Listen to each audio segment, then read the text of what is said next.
He snapped his fingers like he was calling a dog, not a person. A billionaire, wrapped in a $20,000 suit, pointed toward the curb. "Hey, move my bags. Quickly. I don't have time." The black man looked at him.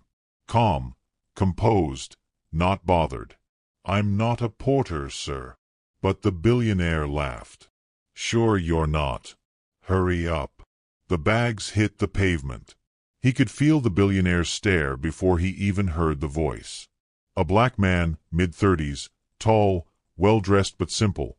No designer logos, no flashy watch, just quiet confidence. He had been standing outside the private jet terminal, scrolling through his phone, waiting for his ride. Then came the voice. Sharp, commanding, arrogant. "You. Hey, you." The billionaire was walking toward him with the swagger of a man who believed the world bent for him. His expensive cologne hit the air like an announcement. His suit was so aggressively tailored it screamed money, and his watch, solid gold, caught the sunlight and practically blinded anyone who made eye contact. He didn't ask. He ordered. "Move my bags. Quickly. I don't have time." The black man looked up calmly, eyebrows raised slightly, more surprised at the rudeness than the assumption. "I'm not a porter, sir," he said politely. The billionaire scoffed, snapping his fingers inches from the man's face. "Sure you're not. Just take the bags." People nearby turned their heads. Passengers, security guards, even a couple of flight crew. Some looked confused, others uncomfortable. Nobody stepped in. The billionaire kept pushing. "Come on," he said. "It's not that hard. Stop pretending." The man didn't move. The billionaire rolled his eyes dramatically and dropped his luggage at the man's feet. Expensive leather luggage that probably cost more than someone's monthly rent. "People like you should be grateful to serve people like me," he said, with a smug smile spreading across his face. There it was. The disrespect. The racist undertone, coated in entitlement. A few people gasped under their breath. Others turned away, pretending to look at their phones. Nobody wanted conflict in a place where rich people traveled and rules changed depending on who had the biggest bank account. The black man inhaled slowly through his nose, controlled, steady. He wasn't angry. He wasn't rattled. He just picked up the bags calmly. Not because he had to, but because this wasn't the moment. They began walking toward the entrance of the private terminal. The billionaire strutted ahead, loud, talking on the phone as though the world needed to hear him.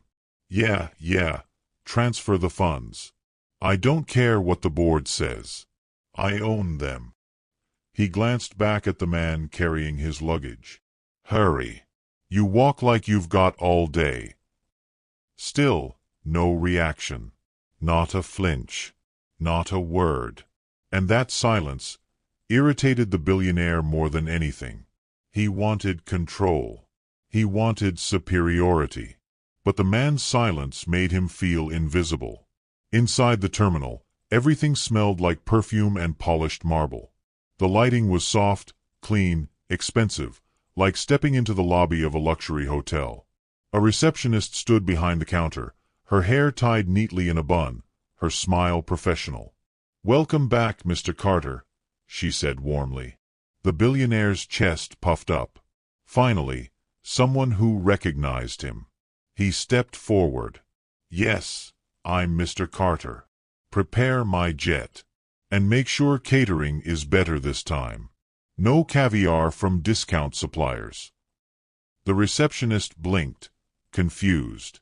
"I apologize, sir, but—" She looked past him. And then she smiled again. A genuine smile this time. "Not you. Him."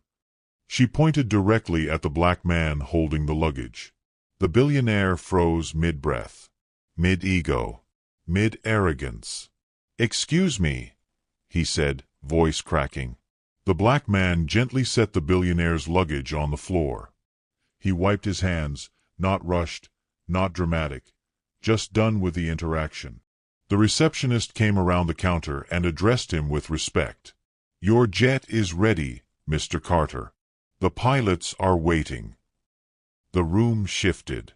People who had ignored the situation suddenly couldn't look away. The billionaire's face flushed red, confusion, embarrassment, disbelief all fighting for space. "Why, you own the jet," he stammered. The black man turned, offering only a small smile. "No," he replied, his voice steady. "I own the terminal." Silence. Deep. Heavy. The billionaire's jaw dropped slightly. Every piece of his confidence evaporated. The black man didn't need to brag. Power doesn't need volume. He walked toward the private gate, and two pilots rushed to open the door for him. Security greeted him with respectful nods. The billionaire remained frozen, still clutching his sense of entitlement like a trophy slipping from his hands. In that moment, his expensive suit didn't matter. His gold watch didn't matter. His money didn't matter. Because his character was broke. The receptionist leaned in close, speaking quietly, but loud enough for the billionaire to hear. He didn't say anything because he didn't need to prove anything. The billionaire swallowed hard. For the first time in a long time, he had no words. The man turned back one last time, not with anger, not with revenge, just calm truth. "Power isn't shown in how you treat people above you," he said. "It's shown in how you treat people you think are beneath you." And with that, he walked through the gate. He didn't rush. He didn't sprint. He simply walked, with a calmness that made the entire terminal watch him as if a movie scene were unfolding right in front of them.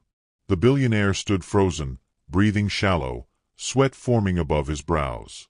The same man he had mocked, ordered around, spoken down to, now walked with a confidence that money couldn't buy.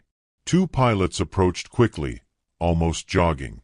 "Good afternoon, Mr. Carter," one said. "Your flight crew is fully prepared," the other added. They weren't talking to the billionaire. They were talking to him. Security noticed the interaction and instantly opened the restricted access gate. No ID check. No boarding pass. No questions. Just respect. The billionaire blinked rapidly. How can someone, who looks so normal, be treated like that? Suddenly, the billionaire realized he had misread everything. The black man wasn't invisible. He was powerful. The billionaire stepped back, suddenly uncomfortable in his own skin. The gold watch on his wrist didn't feel as heavy anymore. It felt stupid. Childish. A toy he used to feel superior. He swallowed. Hard. The black man walked through the gate slowly, luggage wheels rolling smoothly behind him. The billionaire stood exactly where he was, gripping his own designer suit jacket like it might anchor his ego. He had spent years equating wealth with worth. But now, someone else's presence made that illusion collapse. Just outside the gate, sitting on the runway, was a jet. Not just any jet. A matte black Gulfstream, sleek and quiet, the kind of jet that CEOs, world leaders, or Fortune 100 owners used. The aircraft shimmered under the afternoon sun like a silent predator waiting to take off. The billionaire felt the air leave his chest. That can't be his jet. He must be borrowing it. There's no way. But everything contradicted his disbelief.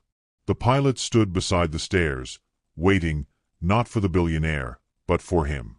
The billionaire tried to regain control of the moment. "Wait," he stuttered, forcing a smile. I think there's been a misunderstanding." But he didn't finish the sentence. The black man turned around slowly. He didn't raise his voice. He didn't smirk. He didn't belittle him. Instead, he spoke with a calm that felt like steel wrapped in silk. "Power doesn't need to humiliate people." The billionaire's fake grin began melting off his face. "Only insecurity does." The words cut deeper than any insult. Because they weren't said with anger. They were said like a fact. A truth. A mirror. The billionaire's entire body sagged, not because he was weak, but because he had finally seen himself through someone else's eyes. A man with everything, Yet nothing. A man who could buy watches, cars, and private chefs, but couldn't buy character, respect, or dignity. The billionaire lowered his eyes to the floor. For the first time in years, he was speechless. The black man handed one of the pilots the luggage tags. He turned again, ready to board. But something compelled him to speak once more. "Do you know why I carried your bags?" he asked. The billionaire shook his head slowly. "I used to be like you." The billionaire's eyes widened. "I thought money made me better than other people," he continued. "I thought respect came from status." He took a step closer, not intimidating, but honest. It took losing everything once to realize something. The billionaire's voice trembled. "Realize what?" "That the world doesn't remember how rich you were," he said softly. "It only remembers how you treated people." The billionaire swallowed the truth like a bitter pill. Behind them, the pilots remained silent. The receptionist watched from the terminal, a faint smile on her lips, as though she had seen this happen many times. Arrogant people collapsing under the weight of their own ego. The black man extended his hand, not to shake, but as a gesture of closure. "You're not a bad person," he said. "You're just lost." Nobody had ever spoken to the billionaire like that. Not investors. Not employees. Not even his family. For a moment, the billionaire considered apologizing. Not to repair his ego, but to repair himself. "I'm sorry," the billionaire whispered, voice raw, authentic, trembling. The black man nodded once. Not forgiveness, not superiority, just acknowledgement. He placed one hand on the billionaire's shoulder. "Use your money to make people feel seen, not small." He turned and walked toward the stairs of his jet. Every step echoed louder than a scream. The billionaire stayed rooted to the ground, watching, realizing that the man he had reduced to nothing was everything he secretly wished to be. When the black man reached the top of the stairs, he paused, glanced over his shoulder, and offered a final truth. Success might open doors. A slight smile. But character decides who walks through them. The jet door closed with a soft hydraulic hiss. The engines powered up. The billionaire stood there, alone, humbled, staring at a version of himself he suddenly didn't want to be anymore. Because for the first time, he understood. Money can buy a jet, but respect is earned. As the jet disappeared into the clouds, the billionaire stood on the runway, a small man in a very expensive suit. He finally understood. Money can buy attention, but character earns respect. So next time you meet someone, remember, be kind. Status can be faked. Character cannot. Like if you believe in treating people with respect. Subscribe for more powerful real-life stories like this. Because here, we don't just tell stories. We expose character.